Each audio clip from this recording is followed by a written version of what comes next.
사실은 바둑 기사분들이 보기에는 굉장히 충격적인 장면입니다. 왜냐하면 아까 말씀하셨듯이 바둑판 위에 수를 두는 건 너무나도 복잡해서 그 한 수 한 수를 내가 뒀을 때 이길 확률이 얼마인가 이걸 계산하는 건 어차피 불가능하기 때문에 그렇죠. 인간은 원래 직관으로 오랜 경험을 바탕으로 해서 전체의 틀을 보고 그 안에서 수읽기를 하면서 다음 지점들을 찾았거든요. 네. 이세돌이 매 경기를 할 때마다 사실은 그 직관과 추론의 방법을 사용한 거죠. 그래서 첫 경기 때는 좀 실수도 있었습니다만 사실 뭐 두 번째, 세 번째, 네 번째 큰 실수 없이 잘 뒀잖아요. 근데 알파고는 저렇게 매 지점마다 승률을 숫자로 표현했다는 게 놀라운 일입니다. 그러니까 가장 좋은 수를 둘 수 있게 된 거죠. 그렇죠. 그래서 사람은 적절히 좋은 수를 뒀고 알파고는 전체 바둑판에서 가장 좋은 수를 계산해서 뒀고 그러니까 이세돌에게는 굉장히 힘겨운 싸움이었을 거라고 우리가 예상할 수 있는 거죠. 다시 말하면 이렇게 우리가 흔히 말하는 직관도 계산 가능한 거구나라는 걸 사람들이 목격했기 때문에 되게 충격에 빠진 것 같습니다. 네, 그 정 교수님께 다시 한번 여쭙겠습니다. 그러니까 알파고가 이번에 승리할 수 있었던 가장 큰 원동력은 딥러닝에 있다. 네. 그런 지금 분석이 나오고 있는데요. 네. 딥러닝이라는 개념은 좀 생소하실 겁니다. 그러니까 어떤 거냐면요. 우리가 말로 표현하기 좀 어려운 학습이 있어요. 예를 들면 남자 얼굴과 여자 얼굴 어떻게 구별할 거냐. 그거 참 쉽게 설명하기 어렵죠. 그렇죠. 그렇지만 우리는 남녀의 얼굴을 잘 구별하잖아요. 어떻게 하냐 하면 어릴 때부터 이 사람은 남자야, 이 사람은 여자야 이렇게 배우고 나면 남자 얼굴끼리의 어떤 공통점, 말로 표현할 수는 없지만 여자 얼굴끼리의 어떤 공통점을 내재해서 우리가 처음 보는 혹은 다른 인종의 얼굴을 봐도 남자인지 여자인지를 구별할 수 있습니다. 그러니까 지금 알파고에게 그런 방식으로 학습을 시킨 겁니다. 다시 말하면 바둑은 이렇게 둬야 돼. 이런 상황일 땐 이렇게 도를 가르쳐주지 않고 이기는 경우와 지는 경우들을 잔뜩 넣어주면 얘가 알아서 대체로 이렇게 하니까 이기더라 하면서 배운 거죠. 그러니까 우리가 학습을 하듯이 알파고가 학습을 했다는 거, 그런 방식으로 학습을 시켰다는 거, 그게 이제 놀라운 일인 거죠. 네. 자, 그럼 이왕 말씀을 하셨으니까 이 알파고의 인공지능 네. 그 능력이 과연 어디까지 지금 와 있는지 한번 설명을 좀 자세하게 해주시겠습니까? 예, 한마디로 얘기하면 이제 21세기 인공지능이 뇌를 닮아간다는 건데요. 제가 이제 앞에 나가서 간단히 설명을 드리도록 하겠습니다. 그러시죠. 그 인공지능 연구자들에게는 좀 익숙한 개념이 있습니다. 한스 모라벡이라는 카네기 멜론 대학의 연구원 또 교수가 제안했던 개념인데요. 모라벡의 역설이라는 겁니다. 이게 뭐냐 하면은 인간은 굉장히 잘하는 걸 컴퓨터는 되게 힘겨워하고 또 컴퓨터가 굉장히 잘하는 걸 인간은 어려워한다는 거예요. 우리는 수학 계산하는 건 싫어하지만 컴퓨터는 잘하죠. 하지만 알파고에게 이세돌을 이겨서 얼마나 기분이 좋으냐 물어보면 거기에 대해서는 속수무책인 거죠. 그럼 뭘 얘기하는 거냐면 지난 50년, 20세기 인공지능은 인간의 뇌하고는 전혀 상관없이 발전해 왔다는 겁니다. 똑똑하기만 하면 된다라는 생각으로요. 그래서 20세기의 인공지능은 굉장히 똑똑한 바보라고 한마디로 얘기할 수 있는 거죠. 20세기 인공지능을 풍자하는 가장 유명한 농담이 있는데요. 그게 뭐냐 하면은 방에 전구를 갈아 끼우기 위해서 인공지능 로봇이 몇 대가 필요하냐라는 질문입니다.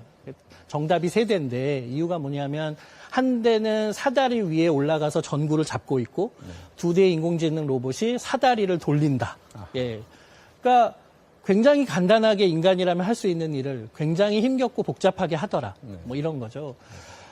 그렇게 인간의 뇌하고는 거리가 멀게 진화하다 보니까 두 번의 아주 혹독한 겨울이라는 시기를 맞이하게 됩니다. 네. 다시 말하면 대중의 관심으로부터도 멀어지고 또 연구비 지원도 떨어지는 거죠.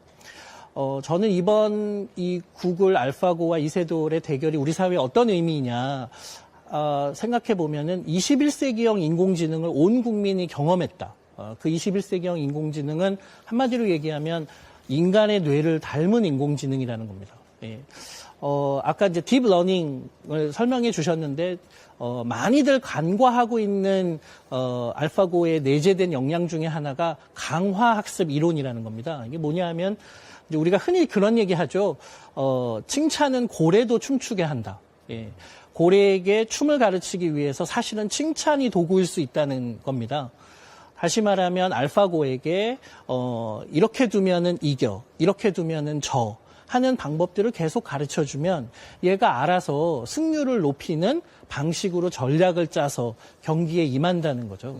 예, 그러니까 인간이 학습을 하는 방식을 그대로 사용했기 때문에 하수들하고 수많은 기보들을 넣어놓고 대국을 뒀어도 최고의 고수를 상대할 수 있었다는 얘기입니다. 예.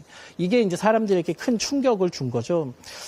이런 일은 뭐 구글의 이런 알파고만이 아니라 다른 기업들도 비슷한 결과물들을 세상에 내놓고 있습니다. 대표적인 예가 IBM의 왓슨입니다. 이 왓슨은 우리가 하는 말을 이해합니다. 그래서 우리 말을 듣고 질문을 하면 거기에 적절한 답을 해주는 겁니다. 다시 말하면 컴퓨터로 검색을 하는 수준이 아니라 질문에 답을 하는 그런 능력을 보이는 거죠. 이 능력이 얼마나 뛰어난지를 증명하기 위해서 마치 이세돌에게 도전하듯이 이 IBM의 왓슨은 미국의 퀴즈쇼인 제퍼디에 나가서 최고의 상금으로 우승한 켄 제닝스, 브래드 로터 같은 사람에게 도전을 했습니다. 네. 그 영상을 함께 한번 보시죠. 그 내용이 굉장히 충격적입니다. 보시면 아주 멀쩡하게 가운데에 왓슨이 앉아서 두 명의 사람과 질문에 대답을 하는데 훨씬 정확한 답을 더 빠른 속도로 맞추는 거죠.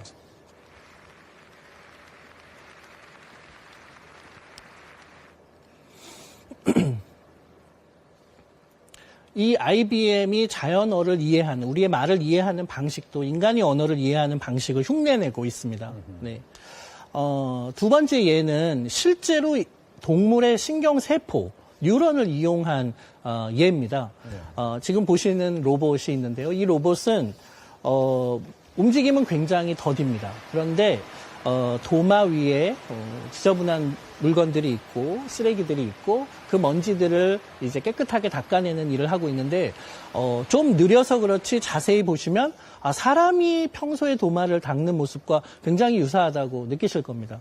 지금 이 로봇의 움직임은 사람이 어떻게 앞에 있는 상황을 감지해서 문제를 해결하고 또 행동에 옮기는가, 그거를 시뮬레이션을 그대로 해서 만들어진 로봇이고요. 이 로봇을 안에는 그 쥐의 신경세포를 실제로 넣어놨습니다. 네. 그래서 신경세포가 작동하는 방식으로 실제로 이 로봇을 컨트롤하고 있습니다. 네. 그러니까 한마디로 얘기하면 21세기 인공지능은 이제 뇌를 흉내내기 시작했다라고 볼 수 있는 거죠. 네. 구글만이 아니라 방금 소개해드린 IBM, 또 페이스북, 또 마이크로소프트, 또 중국의 바이두 이런 회사들은 전 세계의 인공지능을 연구하는 작은 스타트업들을 열심히 지금 사고 있고요. 네. 또 그 기업들을 인수해서 사물의 인터넷하고 빅데이터를 인공지능과 연결해서 새로운 서비스를 지금 제공하려고 물밑 전쟁을 벌이고 있습니다. 근데 우리는 그동안 그걸 잘 모르고 있다가 이제 우리나라 선수와 알파고라는 처음 듣는 바둑 프로그램이 대결을 한데 하면서 이제 온 나라에 이런 이제 사실을 알려지게 된 건데 저는 이번 기회에 뇌를 닮아가는 인공지능이 우리 사회에 굉장히 큰 영향을 미칠 수도 있겠구나 하는 사실들을 깨닫게 되는 그런 계기가 됐으면 좋겠습니다. 왜냐하면 앞으로 인공지능의 가장 중요한 숙제는 사회성을 획득하는 거거든요. 사람과 어떻게 적절히 잘 대해서 행동할 거냐.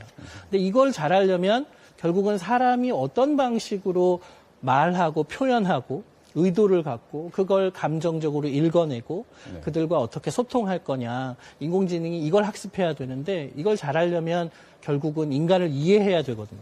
그래서 뇌를 기반으로 한 인공지능 이런 연구가 앞으로 많이 활성화되지 않을까 개인적으로 생각하고 있습니다. 네. 그러니까 인공지능이 도래할 미래를 위해서 우리는 어떤 교육을 해야 되느냐에 인공지능을 잘 다룰 수 있는 컴퓨터 실력을 일찍부터 가르쳐야 된다라든가 혹은 컴퓨터를 잘 사용할 수 있는 법을 가르쳐야 되는 걸로 한정하면 안 될 것 같습니다.